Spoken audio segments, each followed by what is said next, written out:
we don't exactly know what's necessary in a culture to instantiate that ethos of self-sacrifice and conscientiousness, but it does seem to be the case that it's more prevalent among the immigrant communities that do particularly well.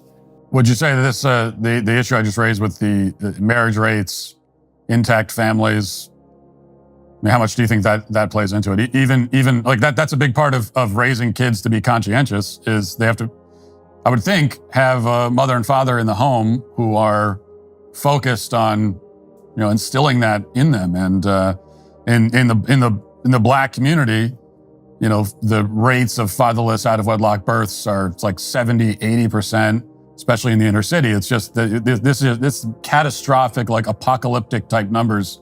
You can't have a functioning community or a functioning society when the numbers are that high. Yeah, well, we don't know the relationship between fatherlessness, let's say, and conscientiousness. And that's a study that should clearly be done. But we do know probably more accurately than we know anything else in the developmental psychological literature that fatherlessness is a catastrophe. Fatherless kids do abysmally. Well, here's an example, Matt. This is so striking. Everyone listening should take this with a tremendous amount of seriousness. Fatherless girls undergo puberty on average more than 1 year earlier. Now, that's a walloping biological effect, and an early one. And the life expectancy of fatherless children is lower as well, and that's because they undergo chromosomal damage because of stress. So right at the biological level, there are massive consequences of fatherlessness.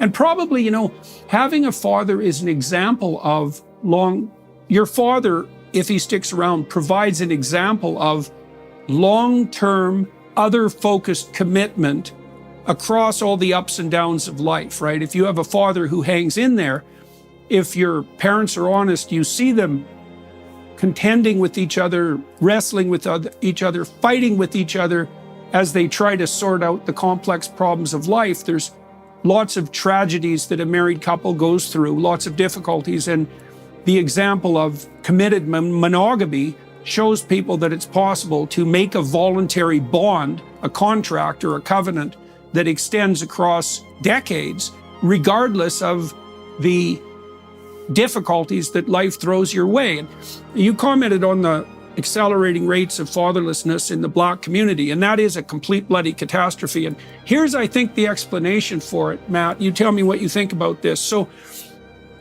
imagine a pyramidal structure that represents economic position in the patriarchy. Let's put it that way. Okay, now imagine that you stress the system, and one of the ways you could stress it is by defining the family unit as the fundamental basis of oppression, and that all other family arrangements are fine, and that it's okay to love whoever you want for as long as you want, or for as short as you want, like let's say the next hour, and that's perfectly acceptable. And then you throw that into the culture, which is what we did in the early 1960s. And then you might ask, well, who is that going to destabilize first? And the answer to that's crystal clear. The lower you are on the socioeconomic ladder, the more catastrophic the results of a sociological intervention like that are likely to be. And so the Black community tended to be at the lower end of the pyramidal distribution. And so that radical sociological change that emerged in the 1960s affected them first. And Black families started to fall apart in the 60s, and that's been accelerating ever since, until we get the numbers that you are pointing to. But one of the things we should absolutely 100% be clear about is that Hispanics and Caucasians are not far behind. So there has been a decline in marital stability in the white and the Hispanic community since the 60s. And if you match the curves, the Hispanics and the whites are about 10 to 15 years behind the Black community. So that cataclysmic collapse is starting to spread through our entire culture. It's just that the Black population happens to be at the forefront of it.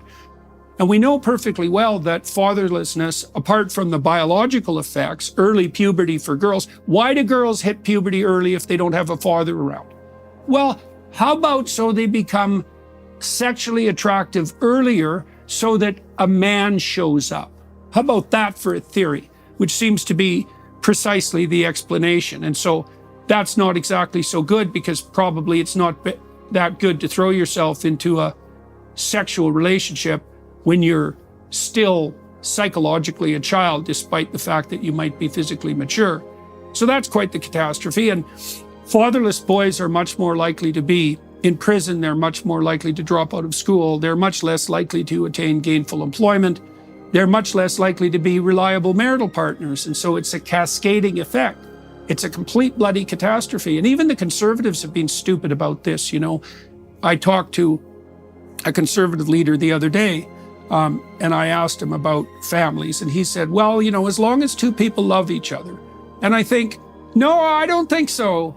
Not just as long as two people love each other. Love each other, what does that mean, love? Without commitment. Does it mean love for tonight? Does it mean sexual desire? Or does it mean that you're going to commit to someone for decades, for better or for worse? Like, what does love exactly mean here? And then, you know, is there a model for love other than monogamous, child-centered, long-term committed family? It's like, well, can 3 people be a family? How about 5? How about 7 swapping sexual partners? How about a man and a man? That's not a model that's going to duplicate well across society, because 2 men have a very difficult time reproducing, in case anyone hasn't noticed. And so the fatherless catastrophe is definitely, it's germane, Matt, and it's not an issue that people are prone to highlight because they don't want to be tarred with the brush of, you know, prejudice. And prejudice and judgment, they're hard to dissociate from one another. But I can't see any other model for long-term viability of children than stable, committed, long-term, child-centered, heterosexual, monogamous couples. And people can go to hell in a handbasket, as far as I'm concerned, whatever way they want, but we're bloody fools if we think there's any ideal at the center of a culture that can replace that. And I think the evidence for that is everywhere, as you already pointed out. Yeah, I think people, well, the fact that we're not talking about it just means that no real improvements can be made culturally, because this is to my mind, the first issue that has to be addressed. And if we're not going to address it, then you can't solve anything else farther downstream. And I think that people don't want to talk about it because, yeah, it's not politically correct. It's not sensitive. Also because I think we just talked about how everyone has their own personal bias. I think because fatherless rates and out-of-wedlock birth rates are so prevalent now, that a lot of the people who should be having this conversation don't want to talk about it themselves, because they're a part of that very problem. You know, they've abandoned their kids, they've abandoned their marriages, and so they don't want to indict themselves. I do think, just to back up, you said, you know, is it enough for 2 people to love each other? And of course, this is the common thing we hear on the left. I think the answer to that is that it is enough for 2 people to love each other, as long as we define love the right way. You know, if we all had the right conception of love, then it could just be as simple as that. And if we define love, I think Thomas Aquinas said love is to will the good of the other. And, you know, in a religious context, what I would say is that to love is another way of putting that is to love someone is to try to help them get to heaven. And that's my job as a child, as a parent. I help my children get to heaven. So if we define love that way, then yes, in fact, that could be the guiding principle of your life. And if you are trying to will the good of the other at all times, then it can rarely steer you wrong. But people don't see it that way. They see it as an emotional thing. A short-term emotional thing too, which is even worse, because short-term matters. Hey, I'll tell you something cool and interesting that's very relevant to this, and it's terrifying.